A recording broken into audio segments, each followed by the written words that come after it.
بینەرانی ئازیزی NRT ئەم کاتتان باش. دوێنێ لە کۆبوونەوەی سەرۆکی حکوومەتی هەرێم لەگەڵ سەرۆکی فراکسیۆنەکانی پارلەمانی کوردستان کۆی وردەکاری گرێبەستەنەوتیەکانی هەرێم ڕادستی سەرۆکی فراکسیۆنەکان کراو. لەسەر ماڵپەڕی فەرمی حکوومەتی هەرێمیش وردەکاری گرێبەستەنەوتیەکان بۆ ڕای گشتی بڵاوکرانەوە. بۆ قسەکردن لەسەر ئەم هەنگاوی حکوومەتی هەرێم و کاریگەریەکانی لەسەر ئاستی ناوخۆی هەرێم و پەیوەندیەکانی هەرێم لەگەڵ ناوەندا لە هەولێرەوە میوانداری کاکتوانە ئەحمەدمان کردووە بەرپرسی ڕاگەیاندنی ئەنجومەنی وەزیران. کاکتوانە ئەم کاتت باش و بەخێر بیت. بەڵێ کاکتوانەک دەمەوێت لەوێەوە دەست پێ بکەم ئاشکراکردنی وردەکاری و ناوەڕۆکی گرێبەستەنەوتیەکان بۆچی دەگەڕێنیتەوە و چۆن بوو ئەم بڕیارە درا بڵێن لەلایەن سەرۆکایەتی حکوومەتی هەرێمی کوردستانەوە. بەڵێ ئاشکراکردنی گرێبەستەنەوتیەکان لەلایەن حکوومەتی هەرێمی کوردستانەوە بۆ ڕای گشتی و بە پەرلەمانی کوردستان ئەتوانین بەچەند ئاماژەیەک بخوێنینەوە سیر بکەین. ڕەنگە گرنگترینیان ئەوە بێ کە حکوومەتی هەرێمی کوردستان ئێوە سیاسەتێکی نیشتیمانی لێ یەکێک لە کەرتە هەرە هەستیارەکان پەیڕۆ بکاکە کەرتی نەوتە. کەرتی نەوت وەکو هەموو لایەکمانە زانین لەسەر ئایندەی عێراق و کوردستانیش ڕۆڵێکی گرنگی ئەبێت بە حکمی ئەوەی کە عێراق لەسەر دەستی ڕژێمی بەعس و ڕژێمە یەک لە دواییەکەکان هەموو کەرتەکانی تری بەرهەم تووشی شکست و ئیفلیزبوونێکی گەورە هاتوونە بەرەوە نەوت ڕۆڵێکی گەورە ئەبینێ لە دووبارە ئاوادانکردنەوە و بوژانەوەی عێراق و هەرێمی کوردستانیش. حکوومەتی هەرێمی کوردستان ئەوێ لەم کەرتەوە ئاماژەیەک بدات کە ئەوێ سیاسەتێکی نیشتیمانی ڕەچاو بکات پێڕۆ بکات و وا بکاکە بە شەفافی ئیش لەم بوارە بکرێت. سەرەتا کۆی گرێبەستەنەوتیەکانی پێشکەش بە سەرۆکی فراکسیۆنەکانی پەرلەمانی کوردستان کرد بۆی پەرلەمانی کوردستان ڕۆڵی خۆی ببینێت سەرەتا ئەوەی کە حکوومەت ئیلتیزامێکی هەیە بەرامبەر ئیلتیزامێکی قانونی هەیە بەرامبەر بە پەرلەمانی کوردستان کە پێویستە کۆی گرێبەستەکان کۆی ئەو کارانەی کە حکوومەت ئەیکات لە بەردەمی پەرلەمانی کوردستان شەفاف بن ئاشکرا بن ڕوون بن و پەرلەمان بتوانێت بە وردی چاودێری بکایە. یعنی واتە دابینکردن و فراهەمکردن و دەستەبەرکردنی ئاشکرایی و شەفافیت لە ئیشوکارەکانی حکوومەت بۆ پەرلەمانی کوردستان. جگە لەوەش حکوومەت یەکێک لە استراتیژە هەرە گرنگەکانی حکوومەت وە کابینی شەشەم بریتە لە بەرپاکردنی سیاسەتێکی شەفاف لە هەموو بارەکاندا. ئەم سیاسەتە بە ئامادەکردنی بودجە دەستی پێکرد و وەکو بینیمان دوێنێش بە قۆناغێکی هەرە گرنگی خۆی بڕی ئەویش ئاشکراکردنی ئەو گرێبەستە نەوتیانەیە. ئەم گرێبەستانە یەکەم جار نیە حکوومەتی هەرێمی کوردستان گرێبەستەکان ئاشکراکات بەڵکو ساڵی 2009 و 2010 لە میانەی کتێبێکدا وردەکاری گرێبەستەکان بۆ ڕایگشتی بڵاوکرانەوە ئەخرانە بەردەم ڕایگشتی بەڵام ئەوەی ئەم جارە جیاکاتە ئەوەیە کە دەقی گرێبەستە نەوتیەکان بە تعدیلاتەکانەوە بە گرنتیەکانەوە خرانە بەردەم ڕایگشتی و نەکەر ڕایگشتی بەڵکو خرانە بەردەمی نەکەر پەرلەمان بەڵکو خرانە بەردەمی سەرۆکی فراکسیۆنەکانی کوردستان بۆی ئەوانیش بە دەوری خۆیان هەستن بۆی کە ئەم کەرتی نەوت کەرتێکی گرنگە و ڕۆڵێکی گرنگە بینێ لە بوژانە و لە ئاوادانکردنەوەی عێراق لە دروستکردنی سیاسەتێکی ئابووری و ئەتوانین بڵێن ئاماژەی هەرە دووری ئەم هەنگاوی حکوومەتی هەرێمی کوردستان ئەوەیە بۆ هەموو لایەنەکان بۆی کە لەو مەسەلانەی کە ڕەهەندی نیشتیمانیان هەیە کە پەیوەندیان بە ئایندەی ئەم وڵاتەوە هەیە حکوومەتی هەرێمی کوردستان ئەوێ تەجاوزی حکوومەتێک و کابینەیەک و حزبێک و بڵێکات کە سیاسەتێکی نیشتیمانی ڕەچاو بکرێت و نەک تەنیا لە چەند دۆسیەیەکی لەوە بچووکتر بەڵکو لە دۆسی ئامادەیە لە دۆسی نەوتیش ڕەچاوی ئەو سیاسەتە نیشتیمانیە بکات و وا بکاکە هەموو لایەک بە ئەندازەی پێویست بەرچاو ڕوونیان هەبێت و ئەو دۆسیانە دۆسی ئاشکرا بن لە بەردەم ڕایگشتی و پەرلەمانی کوردستانیش. بەڵێ کاکتوانە وەکو خۆت ئاماژەت پێدا ئەمە یەکەم جارە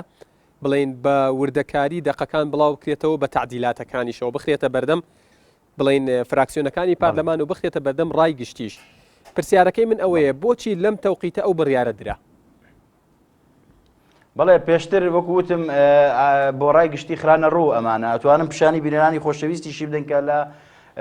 میانەی دوو کتێبدا لە ساڵی 2009 و 2010 ئەمانە خرانە بەردەم ڕایگشتی بەڵام ئەوەی ئێستا گرنگە وەکووتم حکوومەتی هەرێمی کوردستان ئێوێ سیاسەتێکی شەفاف ڕەچاو بکات لە بواری نەوت لە بواری دامەزراندن لە بواری زانکۆکان لە بواری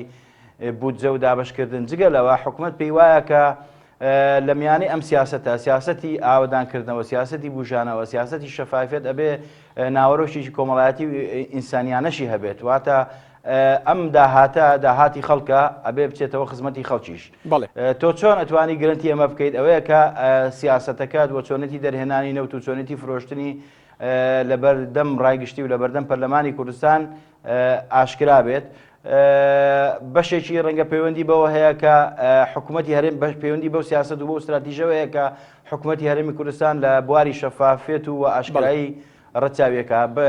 دیوەکەی تری پەیوەندی بە پیادەکردنی ئەو سیاست نیشتیمانیەوە هەیە بەوەی کە ئێستا ئەم مەلەفێکی گرنگە، مەلەفێکی هەستیارە، پێویستە هەموو لایەک بەیەکەوە ئیدارەی بدرێەوە بەرچاوڕوونی هەبێ سەبارەت بە داهاتی نەوت و چۆنێتی فرۆشتنی. جگە لەوە وەکووتم نەوت و کەرتی نەوت لە ئایندەی کوردستان ڕۆڵێکی گرنگە بینێت و لە بژانەوەی ئابووری لە دروستکردنی ژێرخانی ئابووری هەموو ئەوانە پێویستیان بەوە هەیە کە حکوومەت بەرچاو ڕوونی بدات بە پەرلەمان و بە ڕایگشتی. کاکتوانە حکوومەتی هەرێم بۆچی هەر لە سەرەتاوە بەم ئەرکە یاسایی خۆی هەڵنەسا؟ ئایا مە ئەواگەێنێک کە پێشتر سیاسەتەکانی حکوومەتی هەرێم ناشەفاف بوون، چکە خۆت ئاماژەت پێدا کە دەیەوێت پەیڕەوی شەفافیت بکات لە سیاسەتەکانیدا؟ وەکو ئاماژەم پێکرد لە ساڵی 2009 گرێبەستەیە هیچکردن لە کەرتی نەوت لە هەرێمی کوردستان زۆر تازەیە، ڕەنگە هەمووی چەند ساڵی بێ. ئەم چەند ساڵە بۆ بواری نەوت و کەرتی نەوت ماوەیەکی یەکجار کەمە. بۆیە وەجگەلەوە ئێمە وەکو هەرێمی کوردستانیش شارەزایەکی ئۆتۆمان لەو بوارەیان نەبووە. ئەم کەرتەکەرتێکی تازەیە و ئەم دۆسیەکی تازەیە بۆ ئێمە. بۆیە لە سەرەتاوە ئەوەندەی پێویست بوو بێ، ئەوەندەی کرابێت شەفافێت بە شەفافی مامەڵە کراوە. ڕەنگە هەندێک جار مەترسی هەبووە لەسەر سیاسەتی نەوتی لە هەرێمی کوردستان لە بەدابەتی لە بەرامبەر بە کۆمپانیاکانیان بەرامبەر لە وڵاتانی تریش، بۆی کە تۆ چۆن نەتوانی دوا کارتەکانی خۆت ئاشکرا بکەیت بۆ کۆمپانیاکانەی کە ئەیانەوێت لە بواری نەوتداوە بەرهێنان بکەن لە هەرێمی کوردستان. چکەمە پێویستی بە دانوستانە، پێویستی بە جۆرێک لە تەکنیکی مفاوەزات و دانوستان هەیە کە تۆ چۆن واکەی باشترین حسەوە باشترین بەش بۆ هەرێمی کوردستان زامن بکەی وا بکەی کە لەو گرێبەستانە و لەو دانوستان و مفاوەزاتانە وا بکەی کە زۆرترین قازانج بکەیت. ئەمە ڕەنگە مەترسیەک لەسەر ئەو گفتوگۆ ئەو دانوستانانە هەبێ، بەڵام سەرڕای ئەمانەش حکوومەت لە 2 ساڵی ڕابردوو بەشێک لەو گرێبەستانی ئاشکرا کرد و ئەم ساڵیش بەتایبەتی لە کابینی شەشەم هیچ شتێک بەنهێنی نەماوەتەوە. ئەو پارەی داهاتە نەوتەکان لەسەر حسابێکی دیاریکرا لە وەزارەتی دارایی دانراوە. سەرۆکی فراکسیۆنەکانی پەرلەمانی کوردستان ئاگادارن لە چۆنێتی وەرگرتنی ئەم پارەیە و ئاگادارن لە سەرفکردنی هیچ پارەیەک لە تاریکی و بەنهێنی مامەڵی پێوە نەکراوە، خەرج نەکراوە، بەڵکو لە پەرلەمانی کوردستان لێ ئاگادار بووە. جگەلەوە ئێستاش وەکو گوتم حکوومەتی هەرێمی کوردستان بە هەنگاوێکی تری بڕی لە بەرپاکردنی شەفافێت، ئەویش بە ئاشکراکردنی بوو بۆ پەرلەمانی کوردستان و بۆ ڕایگشتی بۆی بزان کە ئەم کەرتە ئیشکردن لەم بوارە لە بواری نەوت بە ئاشکراییە بە شەفافیە و حکوومەت هیچ ترسێکی نییە و نایەوێ هیچ بوارێک لەم بوارانە بەنهێری بمێنێتەوە، بەڵکو هەموو شتێک ئاشکرات بۆ ڕایگشتی پێ بزانن. کاکتوانە سەرجەم فراکسیۆنەکانی پارلەمان وردەکاری ئەو گرێبەستانیان بەدەست گەیشتووە و لایەنێکی تر پرسیارەکەمەوەیە ئەوان تەجاوبیان بە سەرجەم فراکسیۆنەکانەوە بە بڵین بە جیاوازی بیر و ڕاو بۆچوون و بڵین ئینتیمای سیاسی و تەجاوبیان چی بوو لەگەڵ ئەم هەنگاوەی حکوومەتی هەرێم؟ وەکو هەمومان بینیمان لە دەستگاکانی ڕاگەیاندن لە بەردەمی لە بەردەم کامێراکانە کە کۆی گرێبەستەنەوتیەکان نوسخە ئەسڵیەکانی دەقەکانیان پێشکەش بە سەرۆکی فراکسیۆنەکان کرا و سەبارەت بە وەڵامی ئەوان بۆ ئەم هەنگاوی حکوومەتی هەرێمی کوردستان ئەتوانی لەوان بپرسی، بەڵام ئەوەی پەیوەندی بە کۆبوونەوەی دوێنێی سەرۆکی حکوومەتی هەرێمی کوردستان و وەزیری سامانە سروشتەکان هەیە بە لەگەڵ سەرۆکی فراکسیۆنەکان ئەمان بە هەنگاوێکی گرنگ وەسف کرد و داواشیان کرد کە ئەم سیاسەتە نیشتیمانیە زیاتر پەرەی پێ بدرێ و سەرۆکی حکوومەتی هەرێمی کوردستان لەوێ داوای کرد ئەگەر لە شوێنێک حکوومەتی هەرێمی کوردستان لە دۆسەینەوەت باشی کردووە باشی هێناوە ئەوە جێی دەستخۆشی، ئەگەر لە شوێنێک کورتی هێناوە کەم کورتی ئەوە ئەرچی پەرلەمانی کوردستانە چاودێری بکات هەم ئەنجی هاوکاری لەگەڵ حکوومەتی هەرێمی کوردستان بکە بۆی کەم کوردەکان چارەسەر بکرێن و ئەوەی کە هەیە ئەم دەستکەوتانەی کە هەن باشتر بچنە خزمەتی جێبەجێکردنی داخوازی و پێداویستەکانی خەڵکی کوردستان. بەڵێ کاکتوانە سەرۆکی حکوومەتی هەرێم دەڵێت دەخی گرێبەستەنەوتیەکان بە شێوەیەکی ئاشکرا ڕادستی پارلەمان دەکەین چونکە ئەمە جێبەجێکردنی ئەرکێکی قانونی حکوومەتە بەرامبەر بە پارلەمان. کەواتە ئایا ئەمە ئەوە گەیەنێ کە پارلەمانی کوردستان بڵێن پارلەمانتارانی پارلەمانی کوردستان مافی ئەوەیان هەیە بگەڕێنەوە سەر بڵین ناوەڕۆک و وردەکاری ئەو گرێبەستەنەوتیانە و هەڵوەستە لەسەر بڵین ناوەڕۆکەکانی بکەن لە ئێستادا؟ بەڵێ وەکو ئاماژەم پێدا دقە ئەسلیەکان دقە ئەسلی ئەم گرێبەستانە پێشکەش بە سەرۆکی فراکسیۆنەکانی پەرلەمانی کوردستان کرا و سەرۆکی حکوومەت لەوێ داوای لێکردن کە بە دوواداچوون بکەن و سەرۆکی حکوومەت ئەمەی تەنیا وەکو هەنگاوێکی سەرەتایی وەسف کرد و داوای لێکردن کە وردەکاری گرێبەستەکان و چۆنەتی جێبەجێکردنیان و چۆنەتی سەرفکردنی داهاتەکە و بەراوردکردنی لەگەڵ گرێبەستەکان بە دوواداچوونی بۆ بکرێبەوەی ئەم داهاتە باشتر بچێتە خزمەتی جێبەجێکردنی داخوازیەکانی خەڵک خزمەتی بژانەوە و گەشەپێدانی هەرێمی کوردستان بۆیە هیچ شتێک لە تاریکی نەماوەتەوە ئەوەی کە پێویست ئەوەی کە لەو بارەیە هەمووی ئاشکرا کرا وەکو وتم ئەم گرێبەستانە دەخی گرێبەستەکان تعدیلاتی ئەو گرێبەستانە زەمانات و گرنتیەکانی ئەم گرێبەستانە هەمووی لە سایتی لە ماڵپەڕی ڕسمی حکوومەتی هەرێمی کوردستان هەیە جگە لەوە لەو نوسخە ئەسیانە شەیە کە ئێستا لە بەردەستی پەرلەمانی کوردستانە واتە هیچ شتێک نییە بەنهێنی مابێتەوە هیچ شتێک لە تاریکی نەماوەتەوە ئەوەی کە پەیوەندی بە بواری نەوت و بە پارەی نەوت و داهاتی نەوتەوە هەیە هەمووی ئاشکرایە لە بەردەمی پەرلەمانی کوردستان و ڕای گشتیش کە ئەتوانم بڵێم ئەمە هەنگاوێکی بێوێنێ ڕەنگە ئێمە چواردەوری خۆمان وڵاتی نەوتین کەم لە وڵاتانە هەن کە لە بواری نوت و کەرتی نەوت وا بە ئاشکرایی وا بە شەفافی کاریان کردبێ بەڵام ئەوەی کە ئێستا لە کوردستانە گوزەر ئەوەیە کە هیچ شتێک لە تاریکی نەماوەتەوە هەمووی ئاشکرایە و خەڵکی کوردستان ئەتوانێت هاوڵاتیان ئەتوان هەر هاوڵاتێکی ئاسایی ئەتوانێت سەردانی ماڵپەڕی ڕسمی حکوومەتی هەرێمی کوردستان بکە و لەوێ وردەکاری ئەو عەقدانە ببینێ بخوێنێتەوە و ئەتوانێت تێبینی خۆشی بگەێنێتە لایانی پەیوەندیدا. بەڵێ کاکتوانە وەکو خۆت لە قسەکانتە ئاماژەت پێدا بڵێن ئەم هەنگاوی حکوومەتی هەرێم بەشێکە لە پێڕەوکردنی شەفافیەت کەواتە هاوڵاتیانی بڵین هەرێمی کوردستان چاوەڕێی چیتر بکەن لە حکوومەتی هەرێم یاخود بە شێوەیەکی تر ئەو هەنگاو بڵێن پرۆژە و بڕیارانە چییە کە حکوومەتی هەرێم دەیەوێت لە داهاتوودا ئیشیان لەسەر بکات مەبەستی منەوەی ئایا بەمە ئیکتیفا دەکات و بەس دەبێت یاخود هەنگاوی تریشی هەیە بۆ دەرکردنی وەکو خۆت دەرکردنی مەسەلەکان بەدڵنیاییەوە بەوە ناوەستێ وەکو هەمولایە کەزانن حکوومەتی هەرێمی کوردستان بەرنامەیەک جێبەجێکا کە پێشتر لە هەڵمەتەکانی هەڵبژاردن پێشکەش بە خەڵک کراوە ئەم بەرنامەیە لە هەر کەسێکەیە لە هەموو دەستگاکانی ڕاگەاندنەیە جگەلەوە حکوومەت پابەندی کارنامەیەکیشە و ئەم کارنامەیە هەموو لایەک ئەتوانن بیبینین ئەتوانن بەدڵنیاییەوە بڵێم کە بەشێکی زۆری ئەو کارنامەیە جێبەجێکراوە ئەتوانم بڵێم زیاتر لە 100 ئەو کارنامەیە جێبەجێکراوە کە خودی کارنامەکە بۆ 4 ساڵی ئیشکردنی حکوومەتە بەڵام ئەگەر بەراوردی خاڵ بە خاڵی کارنامەکە بکەین لەگەڵ ئەم بەڵێنانەی کە یان لەگەڵ ئەو دەستکەوتانە و لەگەڵ ئەم هەنگاوانەی کە حکوومەتی هەرێمی کوردستان لەو ماوەیە بڕیوەتی ئەتوانین بڵێن زیاد لە 70% ئەم کارنامەیە جێبەجێکراوە بۆیە بەدڵنیاییەوە مەسەلەی کارکردن بە شەفافیت و خزمەتکردنی هاوڵاتیان و بوژانەوە و ئاوردانەوە لە چین و توێژەکان کۆتایی پێنایە بەڵکو وەکو ئاماژەم پێدا سیاست و استراتیژی حکوومەت ئەوەیە کە کوردستان ڕوبەڕووی پرۆسەیەکی ئاوەدانی و بوژانەوەی گەورە بکاتەوە بەڵام بەناوەرۆکێکی ئینسانیانە بەناوەڕێکی کۆمەڵایەتی بۆی کە زۆرێک لە دادپەروەری بەرپا بکات دادپەروەری لە دابەشکردنی داهات بەسەر ناوچەکاندا دادپەروەری لە دابەشکردنی داهات بەسەر چین و توێژەکاندا بۆ نمونە یەکێک لە ئەولویاتەکانی حکوومەت وەکوتم لە میانەی سیاسەتی گەشەپێدان و پەرەپێدانی وڵات ئەوەیە کە عەدالەت بەرپا بکرێەوە و داهاتە بە ژوێری ژماری دانیشتوان بۆ من لە بودجە بە ژوێری ژماری دانیشتوان بەسەر ناوچەکاندا دابەشکراوە بە ژوێری پێداویستی قەزا و ناحیەکان و هیچ شوێنێکی لێ بێبەش نەکراوە مەسەلەی دێهاتەکان کە وەکو هەمێکی ئەم کابینەیە وەکو خەمێکی گەورەی ئەم کابینەیە بیری لێکرایەوە ئەوە بوو کە 2000 بڕیاردرا کە سلفەی عقار و بگاتە دێهاتەکان سەرڕای ئەوەی کە هیچ زمینەیەکی قانونیش نەبوو بەڵام لەبەر پێویستی ئاوەردانەوەی حکوومەت و لەبەر پێویستی ڕەچاوکردنی دادپەروەری لە داهاتی چۆنێتی سەرفکردنی داهاتی کوردستان حکوومەت بیری لەوە کردەوە کە ئەمە بگاتە گوندەکانیش مەسەلەی سلفەی عقار پێشینی خانوبەرە مەسەلە سلفەی زەواج هاوسەرگیری بەڵێ ئەمانە کۆمەڵێک هەنگاون کە گەواهی و شاهدی ئەوەن کە حکوومەت ئێوێ سیاسەتێکی پەرەپێدان و بوژانەوەی سەرانسەری بەرپا بکات بەڵام بە ناوەرۆکیش دادپەروەرانە بەوەی کە هیچ لایەک و هیچ چین و توێژەکە و هیچ شار و شارۆچکەیەکی لێ بێبەش نەبێت. بەڵێ کاکتوانە ڕایەکەیە سەبارەت بە ناوەڕۆک و وردەکاری گرێبەستە نەوتیەکانی حکوومەتی هەرێم دەڵێت بڵێن ئەم گرێبەستانە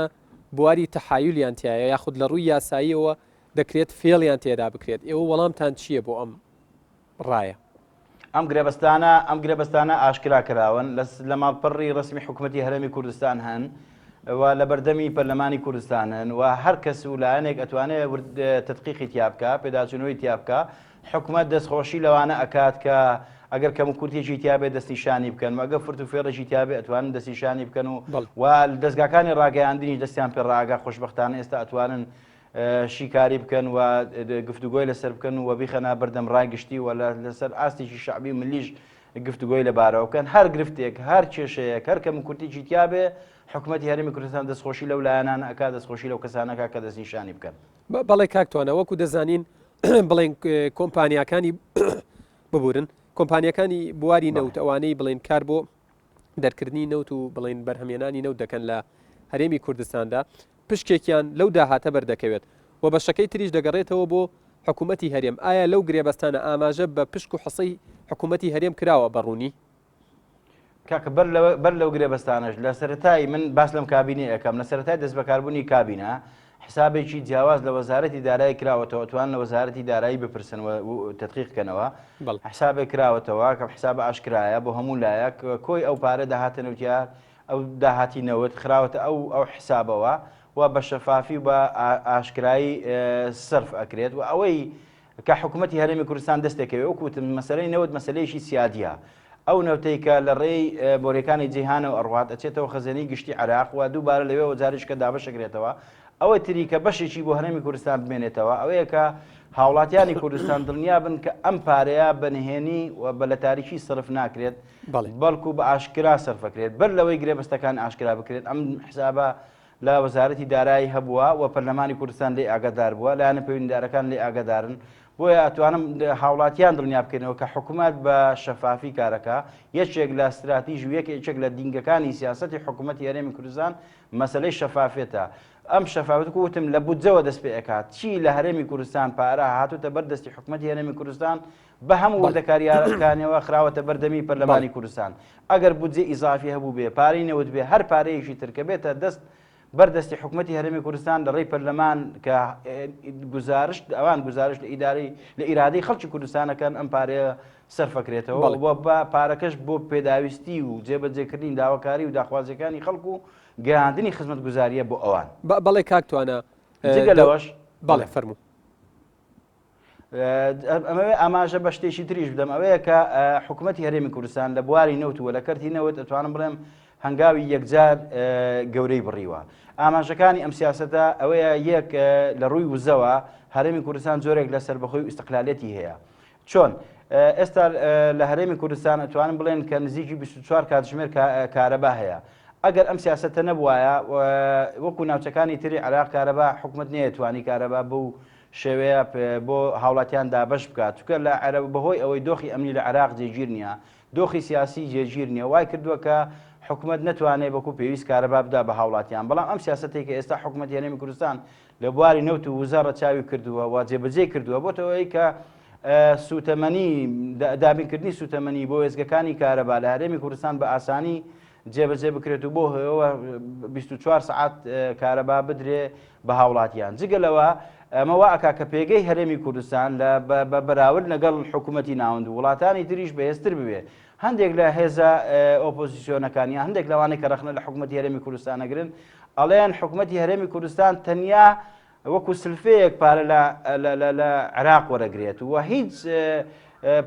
لە پرۆسی بەرهەمهێنان و ئینتاج و ئەوانە بەشداری نییە بەڵام ئەمەی ئێستا کە حکوومەتی هەرێمی کوردستان ئەیکا بەشێک لە نەوتی هەرێم ئەچێتە بۆریەکانی جیهان و لە ڕێی کۆمپانیای سۆمەوە ئەچێتە بۆریەکانی جیهان و لەوەوە ئەچێت بۆ بازارەکانی دنیا هەناردە ئەکرێ ئەمە واکە پێگەی ئابووری هەرێمی کوردستان لە چاو عێراق بەهێزتر بێت جگەلەوە ئەم سیاسەتەی کە ئێستا حکوومەتی هەرێمی کوردستان لە بواری نەوت پیادەیەکات بۆتە هۆی کە پارەیەکی یەکجار زۆر بێتە بازاری هەرێمی کوردستان و ژمارەیەکی زۆری کۆمپانیا کە زیاتر لە چل کۆمپانیای بواری نەوت هاتووە هەرێمی کوردستان کە بەشێک لەوانە کۆمپانیای گەورن ئەمەوە ئاکات زۆریشی تر لە بەرژەوەندی ئابووری وڵاتانی دەرەوە لە هەرێمی کوردستان دروست بێ و بێتە هۆکارێک و فاکتەرێکی جێگیری و دروستکردنی پەیوەندێکی هاوسەنجی هەرێم بە دنیای دەرەوە واتە ئەم پەیوەندیە کە ئەم پەیوەندی لە ئایندا حکوومەتی هەرێمی کوردستان لەگەڵ دنیای دەرەوە دروستەکان تەنیا پەیوەندیی سیاسی نییە تەنیا پەیوەندێکی ئینسانی و بەزەیی هاتنەوە نییە بە خەڵکی کوردستان بەڵکو پەیوەندێکی ئابووری و دروستکردنی جۆرێکە لە بەرژەوەندی ئابووری کە وڵاتانە دوجار ناچار بەوە ئەکات کە بۆ پارێزگاری لە بەرژەوەندەکانی خۆیان و لە پێگەی ئابووری خۆیان بەرگری لە هەرێمی کوردستان و دۆخی کوردستان بکەن. کاکتوانە دەوترێت کە ئەم هەنگاوی حکوومەتی هەرێمی کوردستان لە ژێر فشاری حکوومەتی عێراقدا بۆ ئێوە وەڵامتان چییە؟ حکوومەتی هەرێمی کوردستان بە گوێرەی دەستور و بە گوێرە ڕێکەوتنامەکان هەڵس و کەوتەکات و ئەوەی لە دەستور مافی هەرێمی کوردستانە جێبەجێیەکات و لێرە و لەوێ باس لەوەکرێت کە ئەم گرێبەستانە گرێبەستی یاسایی نین. ئێستا ئەمە لە بەردەم ڕایگشتیە حکوومەتی عێراقیش و ئەوانەی هێز و لانە سیاسەکانی تریش لەسەر ئاستی ناوخۆ دەرەوەش ئەتوان دیقەت لەو گرێبەستانە بدەن و حکوومەتی هەرێمی کوردستان بە فشار ئیش ناکات بە پێچەوانەوە خۆی وەکو نەیاری حکوومەتی عێراق سیر ناکات. ئەگەر گرفتی شەبێ لە هەندێک شوێن گرفت هەبێ ئەم گرفتانە بە گفتوگۆ چارەسەرەکرێن بە لەیەک تێگەیشتن چارەسەرەکرێن. ڕاستە کۆمەڵێک دۆسیە و کۆمەڵێک گرفت لە نێوان هەرێمی کوردستان و عێراق بە هەڵواسراوی ماونەتەوە، بەڵام ئەمەمانە ئەوە نییە کە حکوومەتی عێراق وەکو نەیارێک یا حکوومەتی هەرێم وەکو نەیارێک سەیری ئەوی تریان بکەن. بە پێچەوانەوە ئەمە دەستورێک هەیە، سیاقێکی دەستوری هەیە کە پەیوەندی نێوان هەرێمی کوردستان و عراق ڕێکە خات و حکوومەتی هەرێمی کوردستان لە ڕۆژنایی دەستور و ڕێکەوتنامەکان. بەڵام کاکتوانە لە ڕابردوودا دەمانبینی کە بەرپرسانی بڵین وەزارەتی نەوتی حکوومەتی عێراق و بەرپرسانی حکوومەتی عێراق بە شێوەیەکی بەردەوام فشاریان لەسەر حکوومەتی هەرێمی کوردستان دروست دەکرد و گرێبەستەنەوتیەکانیان بە نایاسایی لە قەڵەم دەدا و داوایان کرد کە ناوەڕۆکی ئەم گرێبەستانە ڕوون بکرێتەوە بخرێتە ڕوو ئەوانی لە یاگەدار بکرێنەوە. کەواتە لە کۆتاییدا کە حکوومەتی هەرێم ئەم بڕیاری داوە چوونە ژێرباری ئەو بڵین فشاری حکوومەتی عێراق نییە، بەبەستی منەوە بوو. وەکوتم ئەمە تعبیرە لەو سیاسەتی حکوومەتی هەرێمی کوردستان کە ئەوێ پیادەی بکە لەوەی کە سیاسەتێکی نیشتیمانی بێ، سیاسەتێکی شەفاف بێ، سیاسەتێک بێ کە بچێتەوە خزمەتی بەرژەوەندی هاوڵاتیانی ئاسایی بەبێ جیاوازی. بێگومان ئەم سیاسەتە خزمەتی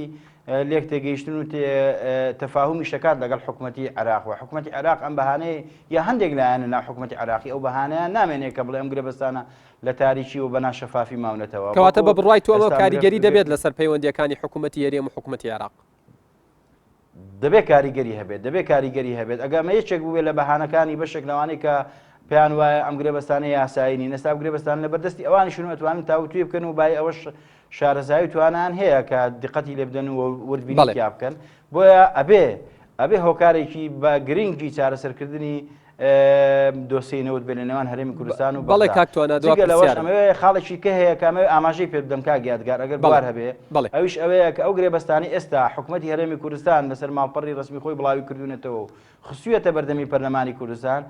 حکوومەت لەو گرێبەستانەیە خۆی پابند کردووە و التیزامی کردووە بۆ معایر و پێوەرانەی کە لە ڕێکخراوی شەفافەتی نێودەوڵەتیەوە ڕەچاوکرێن کە ستاندەری عالەمین بۆ ڕەچاوکردنی شەفافێت لە گرێبەستەنەوتیەکان. حکوومەتی هەرێمی کوردستان ئەمەی خۆی پابند کردووە بەم معایرانەوە ئەم معایرانەی جێبەجێ کردوون و ئەمەش دەعمێکی تر و پاڵپشتێکی ترە بۆ ئەوەی کە ئەم گرێبەستانە گرێبەستی یاساین و حکوومەتی هەرێمی کوردستان ترسی لەوە نییە کە ئەم گرێبەستانە ئاشکرا بکرێن و لە بەردەمی ڕای گشتی و پەرلەمانیش بێت. بەڵێ کاکتوانە ئەحمەد لەبەرەوەی ماوەی بەرنامەکەم تەواو بوو ناچارم کە دوپرسیارمت لێ نەکەم. کاکتوانە ئەحمەد